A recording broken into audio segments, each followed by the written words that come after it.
നന്നേ ചെറുപ്പത്തിൽ കോൺഗ്രസ് ആശയങ്ങളോട് അടുപ്പം തോന്നിയ ഈ യുവാവിൻ്റെ പാർട്ടിയിൽ പടിപടിയായുള്ള ഉയർച്ച കഴിഞ്ഞ ഏറെ നാളായി കേരളം ശ്രദ്ധിക്കുന്ന ഒരു വസ്തുതയാണ്.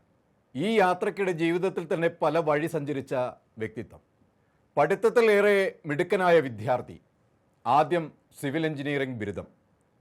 പൊതുജീവിതം തിരഞ്ഞെടുത്തപ്പോൾ നിയമത്തിൻ്റെ പ്രാവീണ്യം നേടാൻ ഉപരിപഠനം.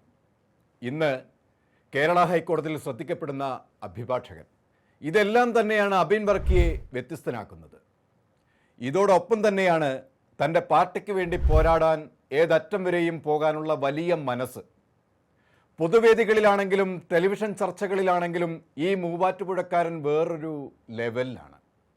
അബിൻ തൊടുത്തുവിടുന്ന ശരങ്ങൾ പലപ്പോഴും CPM വേണ്ടി പ്രത്യക്ഷപ്പെടുന്ന വക്താക്കളെ നിലംപരിശാക്കുന്ന കാഴ്ചയാണ് നാം മിക്കവാറും എല്ലാ അന്തിച്ചർച്ചകളിലും കാണുന്നത്.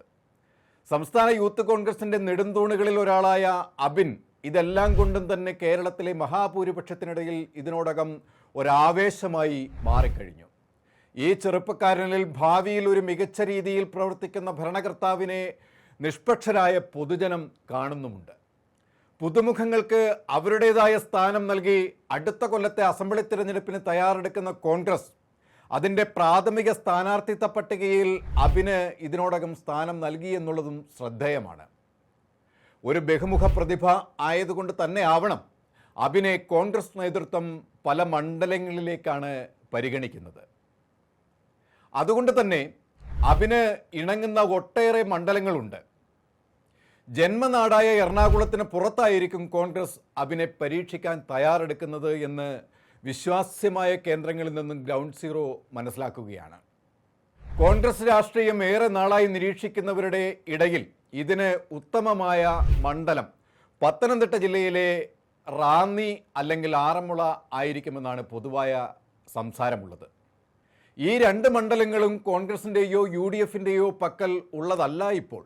പക്ഷേ ഒരു തെരഞ്ഞെടുപ്പിൻ്റെ തീച്ചൂളയിൽ ഏതുതരം പ്രതിസന്ധികളുടെയും മികച്ച രീതിയിൽ മുന്നേറുവാൻ അബിൻ വർക്കിക്ക് കഴിയുമെന്ന ഉത്തമ വിശ്വാസമാണ് ഈ ചെറുപ്പക്കാരനെ റാന്നിയിലോ ആറന്മുളയിലോ കോൺഗ്രസ് പരീക്ഷിച്ചാൽ നന്നായിരിക്കുമെന്ന് ഇത്തരക്കാർ ചിന്തിക്കുന്നത്.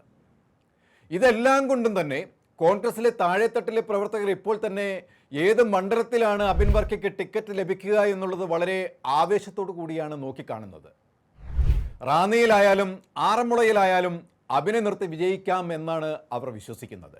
ഇനി അഥവാ മറ്റെവിടെയെങ്കിലും ആണെങ്കിൽ അബി തൻ്റെ അസാമാന്യമായ വാക്ചാതുര്യം കൊണ്ട് ആബാലവൃത്തം ജനങ്ങളെ തന്നോട് അടുപ്പിക്കാൻ കഴിവുണ്ട്. ഈ വ്യക്തിഗുണങ്ങൾ കോൺഗ്രസിലും UDFിലും അനുകൂലമാകും എന്നത് യാഥാർത്ഥ്യമാണ്. ഇതിനോടകം തന്നെ കേരള രാഷ്ട്രീയത്തിൽ അബിൻ വർക്കി ഒരിടം കണ്ടെത്തിയിട്ടുമുണ്ട്. അതും ശ്രദ്ധേയമാണ്. സമര പോരാട്ടങ്ങളിൽ മുൻനിരയിൽ നിന്നുകൊണ്ട് അബിൻ വർക്കി നടത്തിയ നീക്കങ്ങൾ ഏറെ ചർച്ചയായിട്ടുണ്ട്. ഇതിനോടകം all India youth Congress vice president സ്ഥാനത്ത് ഇരുന്നു കൊണ്ട് അബിൻ വർക്കി നടത്തുന്ന പ്രവർത്തനങ്ങൾ യൂത്ത് കോൺഗ്രസിലും അതുവഴി കോൺഗ്രസിലും ഉണ്ടാക്കുന്ന ഊർജം ചില്ലറയല്ല. അതുകൊണ്ട് തന്നെയാണ് വിജയപ്രതീക്ഷ അബിനിൽ അർപ്പിച്ചുകൊണ്ട് കോൺഗ്രസ് നേതൃത്വം മുന്നോട്ട് നീങ്ങുന്നത്. ആ പ്രതീക്ഷകൾ തെല്ലും നിരാശനാകാതെ അബിൻ അത് നിറവേറ്റും എന്നത് തർക്കമില്ലാത്ത കാര്യവുമാണ്. കേരള സർക്കാരിൻ്റെ അഴിമതിക്കും ധൂർത്തിനും എതിരെ യൂത്ത് കോൺഗ്രസ് ഭാരവാഹി എന്ന നിലയിൽ അബിൻ വർക്കി എടുക്കുന്ന നിലപാടുകൾ ഈ യുവാവിൻ്റെ പൊതുരംഗത്തെ പ്രതിബദ്ധത വെളിവാക്കുന്ന കാര്യങ്ങളാണ്.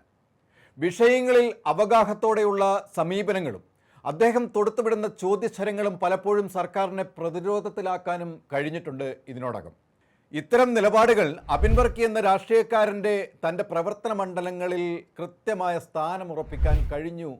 ഇതാണ് ഇന്ന് അബിൻ വർക്കി എന്ന പൊതുപ്രവർത്തകനിൽ വിശ്വാസമർപ്പിക്കാൻ കോൺഗ്രസിനെ പ്രേരിപ്പിക്കുന്നത്. ഈ യുവത്വം നാളെ കോൺഗ്രസിൻ്റെ ശബ്ദമാവും എന്നതിൽ യാതൊരു തർക്കവുമില്ല. കേരള രാഷ്ട്രീയ പൊതുമണ്ഡലങ്ങളിൽ അബിൻ വർക്കി ഒരു വാഗ്ദാനം തന്നെയാകും എന്നുള്ളത് ഉറപ്പുള്ള കാര്യവുമാണ്. കൂടുതൽ വാർത്തകൾക്കും വിശേഷങ്ങൾക്കും ഞങ്ങളുടെ channel like, share and subscribe ചെയ്യുക. കൂടാതെ സബ്സ്ക്രൈബ് ബട്ടണിലെ ബെൽ ഐക്കൺ എനേബിൾ ചെയ്യാനും മറക്കരുത്.